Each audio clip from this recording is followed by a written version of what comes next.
One of the biggest things is I think that everyone's got to look at the environment these days. There's lots of changes going on. If we can design houses that basically run energy efficiency, then there's less pressure on power, other resources to be able to heat and run those homes. So we're designing heat sinks and that sort of thing into the homes, and that reduces all those costs for clients. With our projects that we're dealing with the shed construction side of things, one of the things that I do like is trying to not interrupt the ground so much. So essentially leaving all the natural flows and ground contours that are there and then just building over top of them, so then it reduces the amount of impact that we can have. Hi, I'm Steve Nelly, just standing watching me in the Invercargill Brewery.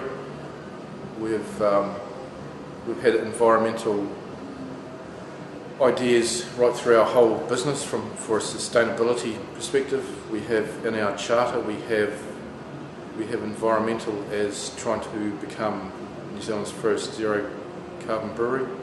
So all our decisions are made around our charter, and we always take into account reuse and recycle and low energy use.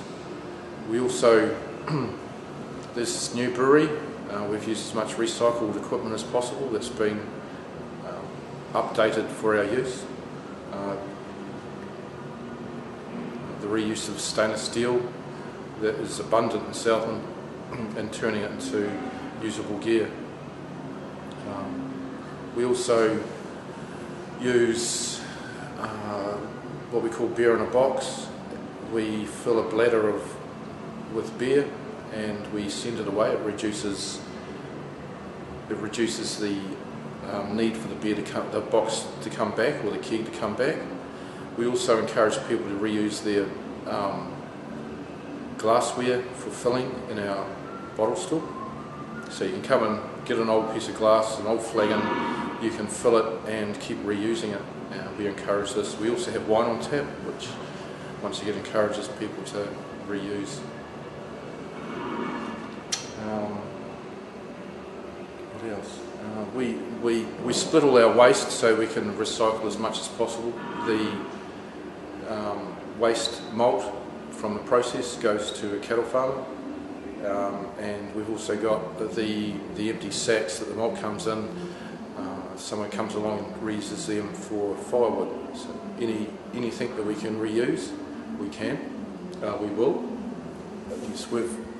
Brewery also has 2 bikes. The idea that getting in another van wasn't sustainable, but to move around town is ideal. Invercargill's a very flat place.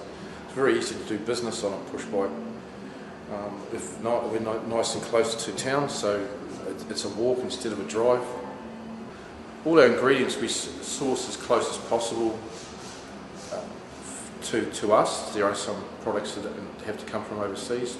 We use Gladfield malt out of Dunsandel, which is an amazing product, but also it helps because it's just up the road. And our New Zealand hops are some of the best in the world, and we make our beers with the majority of New Zealand hops. We have a steam boiler, and this helps with heating the heating process, which is a very efficient heating process, and we are looking towards using a more sustainable fuel. This will come in time. The building itself has 140 years of engineering on site, so we love to retain the history of our community, but also the reuse of a building that was really not much use for a lot is now quite a significant part of who we are. Welcome to Southland Dairies. My name is Alfons Straat, and one of the 2 owners of Southland Dairies. The reason we've entered the environmental awards is that we believe we've got an environmentally sustainable farming model by having the ability to house the cows for when the conditions aren't suitable for outside pasture grazing. On behalf of Southland Dairies, I would like to thank you very much for that opportunity. Thank you very much. Hi, my name is Stefan Zeestraten, Operations Manager at Southland Dairies. The barns also give us the ability to formulate diets according to the nutrient levels in the pasture at the time. when the diet is well balanced in a cow, less nutrients is passed through the cow, and therefore feed is used more efficiently and ultimately better for the environment. Hi, I'm Adam Davis. I'm a nutrient advisor for Southern Centre Dairies. From my farming and fertiliser application experience, I've seen that one of the main problems in farming is utilisation of nutrient. Here at Southern Centre Dairies with the barns, we can capture and utilise that organic matter very precisely per paddock, and evidently better for waterways, better for the soil with the cows not being on there in the wet, and all in all growing more pasture by use of organic fertilisers. I'm in the position where I'm going the opposite way than the intensification of farming. Well, that's livestock farming, more into the intensification of farming plants. And whether there'll be money in them or not in the end has sort of become secondary.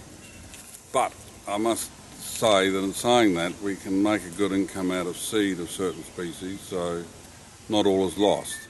Well, I'm involved in farm forestry, giving advice on everything from shelter planting to riparian planting in the early days, but I tend to let the soil con guys at Environment Southland take over that role. But we still produce plants in the nursery, and I've always been a strong advocate of